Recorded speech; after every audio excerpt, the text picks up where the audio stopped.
প্ৰাণৰ বৰষুণ। কবি প্ৰণৱ খাৰজাৰা। বাহিৰত বৰষুণজাক ক্ৰমশ গভীৰ হৈ আহিছিল।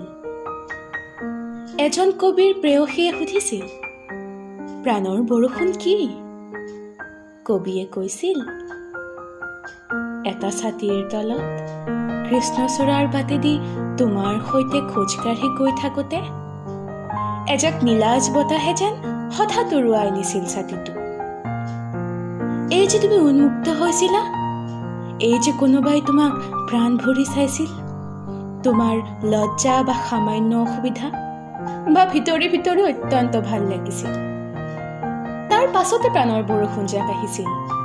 বৰষুণে জগাই তোলা দুটি শৰীৰৰ গভীৰ আলিংগন।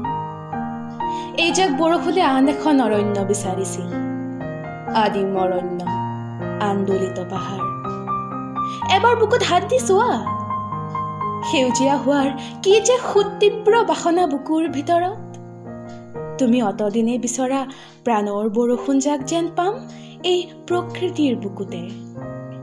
যেতিয়া গছবোৰ লঠঙা হ'ব, যেতিয়া বসন্ত আহিব, প্ৰেম ধুমুহা প্ৰতীক হৈ ধৰালৈ নামিব প্ৰাণৰ বৰষুণ।